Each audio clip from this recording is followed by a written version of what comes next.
So they gave him a 5% chance of survival, and actually the doctor told us to go home and just enjoy what time we had left. We had the wedding on the Saturday, christening on the Sunday, and then we started chemo on the Monday. Most days it's like easier just to pretend she's at school. Hello, welcome back to another episode of Everything Changed.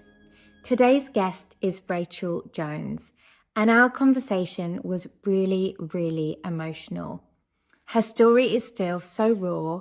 Sadly, Rachel's son Alfie passed away just last summer. So we're going to pick up the conversation a little bit later, where Rachel very bravely shares with us what happened. He was born with brain cancer. He was 3 months old when we got diagnosed. I'd just taken him for a weigh-in clinic, and as I'd got him, like, he took his baby girl up, his head fell backwards, and I didn't at the time think anything of it. It's one of the midwives had obviously seen and said, "Oh, you've got an appointment with the nurse practitioner after, like, just a normal appointment." And I was like, "Oh, okay," like, and off I went. And she measured, like, his head circumference and said she wasn't happy. Right. And she literally sort of whisked us through to the hospital, and it all just escalated from there. They did a scan, and it was one large tumour, and his brain was actually at the base of the skull, and the rest was all tumour. Oh my gosh. And they said he would have died if we'd left it 48 hours longer because of the pressure. And so when you took him there that day, that was just routine. Yeah, it wasn't because you thought there was anything wrong with him? No, nothing at all. I wasn't going to go that day. I was like, oh no, it'll get us out, some fresh air. Do you recall, like, the moment that you were told Alfie had cancer? It's funny actually, because now you said that, I've never really told anyone, but it's like, I think there was an advert for Macmillan somewhere, and I remember walking down the corridor after they'd told us, and it was like I was in an advert, like it was out of body experience. Like, it's like it's happening to someone else. Couldn't hear anything around me, and it was so busy because I think it was like lunchtime, and the corridors were always chaos at Old Hay, and I just remember thinking, I don't know what we're going to do now. Like, what was Alfie's treatment plan, or what happened in the next month? So they gave him a 5% chance of survival, and actually the doctor told us to go home and just enjoy what time we had left. But my husband, actually, he was the one that was like, no, we're going to fight this, because I probably would have just listened to what they said. You don't know any different. And we did, and we got married within a week. We planned everything from Old Hay. He was in a high dependency unit, so they'd given us a bedside room, and it had a computer in, so the nurses had logged us in online, and we were doing all the shopping for the wedding and the christening from his bedside. And we had the wedding on the Saturday, christening on the Sunday, and then we started chemo on the Monday. And he did really well. Like, there was a lot of children that lost a lot of weight, but Alfie just loved food. Like, he just loves food, and he used to throw up to one side and then carry on eating again. And it was really, like, it was grueling chemo. It wasn't pretty. And we were in there solidly for 3 months. We didn't leave Old Hay. And I guess he had no idea what was going on because he was so tiny. For you guys, it must have been awful. I always think back to my mum and dad. It was horrible for me, but actually to watch your child go through something is. And I think we were only 22, and it was our first. Like, he was our first child, and I think you're just thrown into this, and you just kind of. It's just a whirlwind. It is, and like, bless him, he never knew any different. That's was basically it from the get-go. And then eventually, like, we got into a routine of chemo, and we were having chemo at home. He was also having, like, oral chemo when he was a bit older, and I was just doing that from home, and Dad went back to work. So it's just juggling everything, and that then becomes your life, and you're just in this hospital environment, aren't you? And that is your life then. This episode is sponsored by REVITALASH Cosmetics, a revolutionary beauty brand founded by Dr. Michael Brinkenhoff, who created the first eyelash serum to help his wife Gail feel more beautiful during her battle with breast cancer. REVITALASH Advanced Serum truly works, and I continue to use REVITALASH Advanced myself. And not only that, but a portion of every purchase goes towards global breast cancer research, including studies at the Francis Crick Institute in London. Going through all that, because I know even for me, going on to the chemo ward, it's such a sad place to be, and everyone's so poorly, and being in a hospital environment. How did you cope? I think to start with, you're so busy, you don't have time to adjust to that. You're just in it and living it and just surviving each day. I think for me, it was when we went home and the nurses aren't there all the time.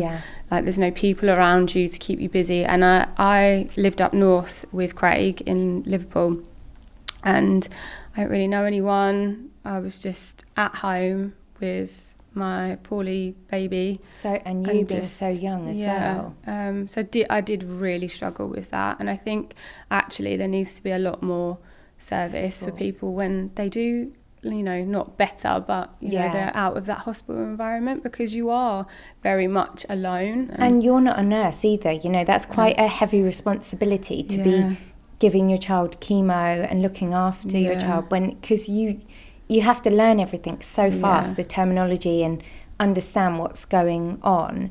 Did you have to make a lot of decisions yourself about his treatment and what was going to happen, or did they just guide you? I to be honest, I don't think they really knew what they were doing themselves, because it was really rare at the time for a child to have that type of brain tumour. He had at the time it's diagnosed as a glioblastoma, which is an adult tumour, and all they knew was it presents differently in children, so it would react to chemotherapy differently.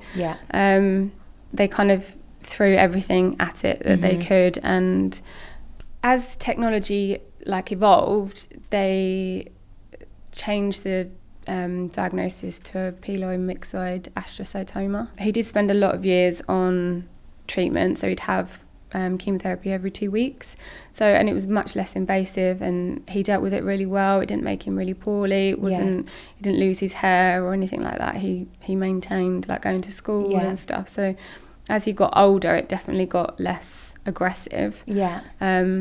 So Alfie never got rid of the tumour. No. It was just being managed for all of that time. All of that time. Wow. So he had, from all the surgery and things, he had a shunt fitted, so that drains your fluid into your body like your brain normally would. He'd had nearly 50 shunts in his whole lifetime, and there was a real block of a few years where he was so poorly from shunts, and they said that they didn't think there was anything else they could do. Is that surgery? How they they have to keep putting you under proper surgery? So they had that over 50 times. It was really poorly, and again, you're just thrown into it, and that's just becomes your life. And we were always on the phone to school, or he wouldn't be at school because you knew something wasn't quite right, and he was really poorly with that, and you could see the pressure build up, because he had a gap in his skull where they'd operated. You could see the fluid on his brain fill, and I can't even imagine the headache that he must have just lived with all the time. And he was so brave. And I think his pain threshold was a lot higher than normal. As he got older and probably more aware that he was in the hospital a lot, how was he? What was his personality like? He was the best. He was so happy. He would just light up any room. He would just walk in and be smiling and destroying most things, because he'd pull everything out and into food. Wherever he could find food, it would be at food. I think on the wards, if you look around you when you're in there, the children are always the happiest, sweetest, and it's just so unfair, isn't it? You know, it's just... It really is. It is so unfair. You had 2 more boys in this time. Carnage.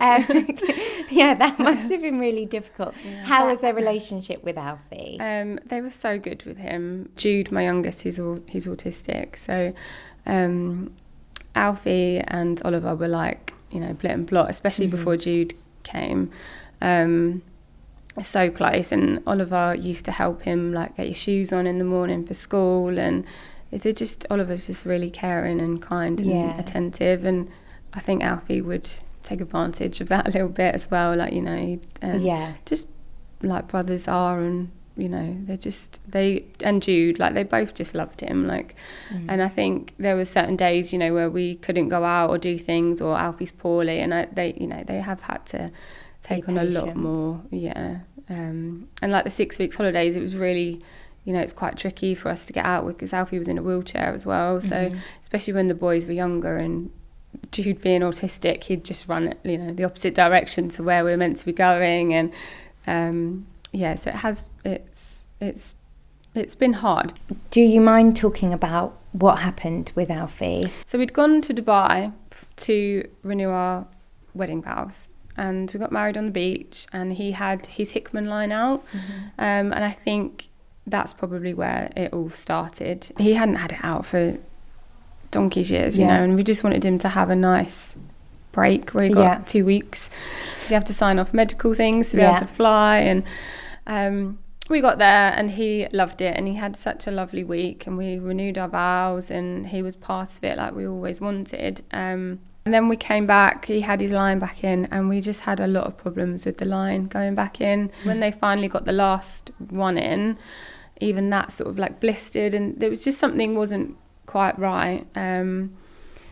He was still having treatment, and he was fine, like he was back at school doing normal things, and I went on holiday with my mum, my aunts, cousins, sister, like, you know, everyone, all of us went, and it was like a yearly thing. We'd been going to Catalonia in Greece since we were children, and he was fine all day at school. On the Friday I just gave him a kiss in the morning, and off he went on the bus. And I think Craig texted me Saturday night, 2 hours in front, and he just said, oh, something's not quite right, like I've just put him to bed, I think he's got like a bug or something.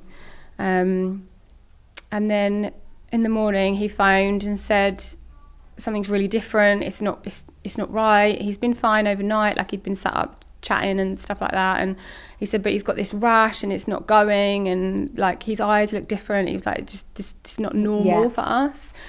And I was like, well, just take him. So he took him straight to the hospital, but by the time he'd got there, he phoned me and sister said, something's different, this is all different. It's not anything you've seen before. I think they whisked him straight into like resus, and he had a mask on and stuff. So I just said, like, well, obviously I'll just come home, and it was Sunday. I didn't get home till I think it was 10 o'clock. It's all a bit of a blur, but but he'd gone by 2 o'clock. He had Pseudomonas infection, which is like a normal bacteria of our skin, but once you get it in your bloodstream, it's a really nasty, really quick moving infection. They don't know where it came from, so it could have been his shunt, could have been from the Hickman line, the surgeries, things like that, and we'll never know. I mean, like it just was so quick, and sepsis was just the end. But you know, it just gone from him being absolutely fine within a few hours, you know, just not being here. So, and I was stuck in Greece, which was horrific, as you can imagine. Oh, Rachel. Sorry. I'm so sorry. I cannot imagine how that was, going through that. I was at the airport, and I said goodbye on the phone, and it was just my mum, because like he was so used to going into hospital. We just thought it was another, how are we going to juggle all the kids and work and school and like, you know, because that was just our normal life. I was just going home to kind of go and stay with him at the hospital. My mum, lucky she came home with me because I was at the airport, and then all my family came up and they gave us a room in the airport. And obviously there was no one around for Craig because we were all away. He had his mum and dad luckily with him at home, so they were looking after the boys where Craig had taken Alfie to the hospital. But even my brother tried to get there, but because my sister was with me and my sister-in-law was with me, and he had the boys, so he had to try and find childcare to, you know, even just to get to it was just. When you found out, that was before you'd got on the plane. Yeah, before. Do you recall, you know, how you felt on that plane home? I just sat facing the window. It was a Ryanair flight to Stansted. It's just numb. It's even just sitting in the room. I think we'd been in this room in the airport for hours, and no one spoke. No one didn't do anything. We just sat there, and I feel like it was probably the longest night of my life. And then even like trying to get to the hospital, because from the Stansted airport it was Cambridge, it was Addenbrooke, so it's like still a hour's drive. Like, it was just the longest night of my life.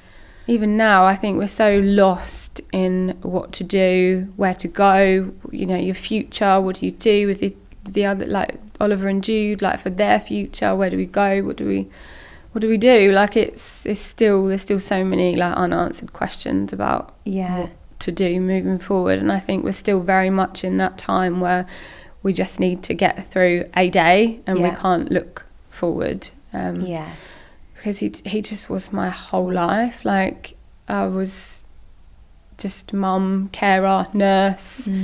Most days it's like easier just to pretend he's at school, you know. Like, he loves school, and his school have been like fantastic. They've raised so much money.